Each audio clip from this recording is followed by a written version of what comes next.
പണ്ടൊക്കെ ഉത്സവം താലപ്പൊലി അങ്ങനെയൊക്കെ പോകാൻ ഭയങ്കര ഇൻട്രസ്റ്റ് ആയിരുന്നു കേട്ടോ. കാരണം എന്താ, നമ്മൾ ഈ ട്രഡീഷണൽ ഡ്രസ്സ്, അതായത് സാരി ധാവണി അങ്ങനത്തെ ഒക്കെ ഇട്ട് അണിഞ്ഞൊരുങ്ങി പോകുമ്പോൾ ആൾക്കാർ നമ്മളെ നോക്കാണ്ടാവും, നമുക്ക് അങ്ങോട്ട് ആൾക്കാരെ നോക്കാണ്ടാവും. ആ പരിപാടിയൊക്കെ ഭയങ്കര രസമായിരുന്നു അല്ലേ.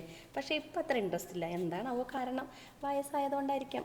അപ്പോൾ നമ്മൾ കുറച്ച് ചെണ്ടകൊട്ടും കാര്യങ്ങളൊക്കെ കഴിഞ്ഞ് നമ്മൾ അവിടുന്ന് പോന്നു കേട്ടോ. ഐസ്ക്രീമും കുട്ടികൾക്ക് വാങ്ങിക്കൊടുത്തു. പിന്നെ അവിടുന്ന് നമ്മൾ മലപ്പുറം മിഠായി ഉണ്ടാവില്ലേ, ശർക്കര മിഠായി, അതൊക്കെ വാങ്ങി അവിടെ നിന്ന് തന്നെ ഒന്നൊക്കെ കഴിച്ച് പിന്നെ നേരെ വീട്ടിലേക്കായിട്ടാണ് പോകുന്നത്. അപ്പോൾ നാളെ രാവിലെ തന്നെ ചന്തോട്ടിന് ഒരു ടൂർണമെൻറ്റിന് പോകാനുണ്ട്. അപ്പോൾ അത്യാവശ്യം നേരത്തെ പോകണം. അതുകൊണ്ട് ഞങ്ങൾ വേഗം അവിടെ നിന്ന് പോന്നു. ടൂർണമെൻറ്റിന് രാവിലെ തന്നെ പോയി വിവേട്ടൻ ഞങ്ങൾ അവിടെ ആക്കി തന്നിട്ട് വിവേട്ടൻ തിരിച്ച് ഓഫീസിലേക്ക് പോകുന്നു കേട്ടോ. അപ്പോൾ കുറേ ലാഗാക്കിട്ടോ അവർ. അപ്പോൾ പെട്ടെന്ന് തന്നെ പരിപാടിയൊന്നും നടന്നിട്ടുണ്ടായിരുന്നില്ല. അപ്പോൾ നമ്മൾ നേരത്തെ പോയതൊക്കെ വെറുതെ ആയിട്ടോ. അപ്പോൾ ചന്തോട്ടിൻ്റെ അതൊക്കെ തുടങ്ങുമ്പോഴേക്ക് കുറച്ച് അത്യാവശ്യം നേരം വൈകിയിട്ടുണ്ട്. അപ്പോൾ ചന്തോട്ടിനൊക്കെ ബോറിങ്ങും കാര്യങ്ങളൊക്കെ തുടങ്ങിയിട്ടുണ്ടായിരുന്നു കേട്ടോ. പിന്നെ ചന്തോട്ടിൻ്റെ ടെസ്റ്റ് ഏകദേശം ആവാനായി. അപ്പോൾ ചന്തോട്ടിൻ്റെ മാഷ് ചന്തോട്ടിൻ്റെ ഡ്രസ്സും ബെൽറ്റും കാര്യങ്ങളൊക്കെ കറക്റ്റ് ചെയ്ത് കൊടുത്തിട്ട് ചന്തോട്ടൻ നന്നായിട്ട് കളിച്ചിട്ടുണ്ട് കേട്ടോ. അപ്പോൾ വീഡിയോസ് കണ്ട് എല്ലാവരും സപ്പോർട്ട് ചെയ്ത്